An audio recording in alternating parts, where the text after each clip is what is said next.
TFF yawazuia wachezaji wa Simba Sport Club, Yanga, Azam na Singida Black Stars, ambapo imeelezwa kuwa wachezaji wote walioko timu ya taifa kutoka Azam, Singida Black Stars, Yanga na Simba wamezuiliwa na kutakiwa kwenda Dubai kucheza mechi ya kirafiki dhidi ya Iran ambayo itachezwa tarehe 14 Oktoba 2025, wakati timu zao zina michezo muhimu ya CAF, yani Interclub, utakaochezwa kuanzia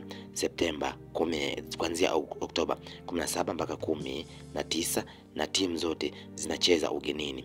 Kwa maana hiyo, wachezaji wakirudi kutoka Dubai aidha wanaunga na ndege na hawataweza kufanya mazoezi na wenzao kwa ajili ya michezo yao.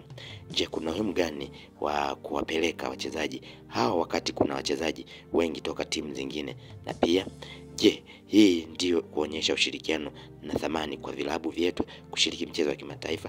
Kama issue ni kufuata ratiba ya FIFA, je, hapo baada ya timu zikikataa kuchukuliwa wachezaji kabla ya muda wa kalenda ya FIFA kwa sababu ya kujiandaa mapema, kutakuwa na makosa? Mdau anahoji. Wachezaji ni mali ya klabu. Klabu ndio zinagharamia kila kitu ili mchezaji awe bora, huwa unapelekewa kuitwa.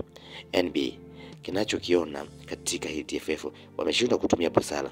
Ikitokea siku TFF itahitaji wachezaji kabla ya kalenda ya FIFA, klabu zinaweza kutia ngumu busara itumike. Ni mdau huyo ambaye ameweza kuonesha wasiwasi wake baada ya TFF kuzuia wachezaji hao ambao wangetakiwa kujiandaa na wenzao kama ilivyo kwa sasa, lakini badala yake wameweza kuzuiliwa kutokurudi kwenye vilabu vyao na badala yake kuungana na timu ya taifa ambayo inategemea kuwa na mchezo wa kirafiki baina ya Iran na Tanzania. Hivyo wachezaji hao wakati huo watakuwa na mechi kati ya Oktoba 17 mpaka 19, ambazo mechi zao zote wataanzia ugenini. Hivyo kama watacheza mechi tarehe 14, basi kwa vyovyote vile watakuwa wamebakiza takriban siku 2, hivyo watafanya mazoezi na badala yake itakuwa waunge moja kwa moja kwenye nchi ambazo timu zao zitakuwa zinacheza, kwa kuwa timu nyingi zitaanzia nje, ambapo Simba yeye atakuwa Eswatini akicheza na Isingizini yao kwa Eswatini.